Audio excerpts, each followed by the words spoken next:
कागज उठाकर आ जाते तो आपका क्या होता? क्या होता? जेल में होते ना।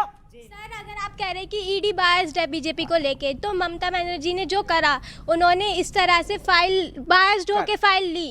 ओके। अब ऑडियंस ने खुद कहा है कि अगर हम में से कोई ये करता 1 घंटे में जेल में होता। अब वो जेल में क्यों नहीं है? किसका दोष है? सुप्रीम कोर्ट का और सेंट्रल गवर्नमेंट का।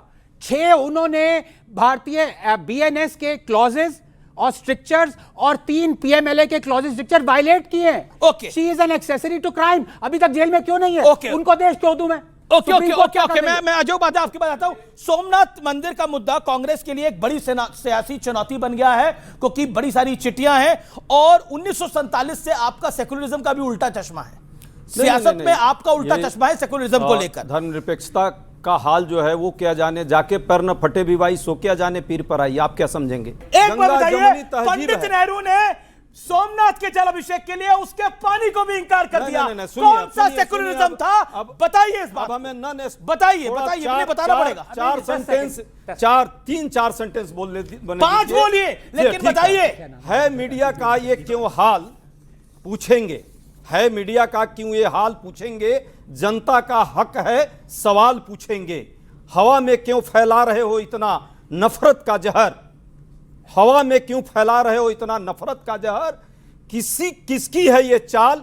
देखिएगा एक दिन ये देश पूछेंगे। बिल्कुल आपने सही बोला। आपसे पूछेंगे। और वो एक दिन आ गया है, तालियां बजाइए इनके लिए। और वो दिन एक दिन आ गया है जब जनता पूछ रही है कि सोमनाथ मंदिर का जलाभिषेक करने के लिए, सोमनाथ मंदिर का जलाभिषेक करने के लिए जल नहीं दिया था। और उसके साथ मुख्यमंत्रियों को चिट्ठी लिखी थी पंडित नेहरू ने। मतलब ज्योतिर्लिंगों में प्रथम ज्योतिर्लिंग है। ओके, आनंद रंगनाथन 20 सेकंड मैं आ रहा हूं। Thank you. 20 सेकंड आप भी समझ गए कॉमन मैन कौन है, पॉलिटिशियन कौन नहीं है। देखिए उपाध्याय जी की मैं रिस्पेक्ट करता हूं, लेकिन ये कहना कि इस देश की रग रग में सेकुलरिज्म है, मैं पूछना चाहता हूं ऐसा कौन सा सेकुलरिज्म का कीड़ा है जो कि सिर्फ हिंदू टेंपल्स को कंट्रोल करता है, मस्जिदों को नहीं करता, चर्च को नहीं करता? पंडित नेहरू सेकुलरिज्म निभा रहे थे। मैं एक लाइन में आपको बात बताता हूं, देख लीजिए, सुनिए। पंडित नेहरू ने लियाकत खान को चिट्ठी लिखी, माय डियर नवाबजादे, तुम चिंता मत करो, सोमनाथ मंदिर का दरवाजा जो लूट के ले गए थे काबुल में, वो वापस हम नहीं लगने देंगे, उसकी आपको फिक्र नहीं करनी।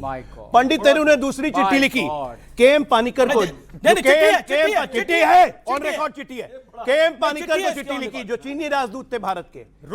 ये पता कर लेना कि ये सोमनाथ के बारे में जो हो रहा है बहुत गलत हो रहा है। तुम माओ को बता देना, चीन के उस वक्त प्रेसिडेंट थे माओ, कि माओ को बुरा नहीं लगना चाहिए। मतलब हमारे कांग्रेस आइडियोलॉजी क्या थी? इस्लाम परस्ती और कम्युनिस्टों के साथ मेल, यही थी आइडियोलॉजी। इसी को ये सेकुलरिज्म कहते हैं। भाड़ में जैसा सेकुलरिज्म। ओके, एक बात बताइए, आपके सीएम तो रेवंत रेड्डी कह चुके हैं मुस्लिम से कांग्रेस इज फॉर मुस्लिम, और अब पंडित नेहरू का ये। अच्छा, सिर्फ ये नहीं, मुख्यमंत्रियों तक को अपने चिट्ठी लिखी थी, सारी की सारी सरकारें कांग्रेस की थी। इनको नेहरू से क्यों प्रॉब्लम है? क्योंकि नेहरू ने इस देश में कई मंदिर पैदा किए, IITM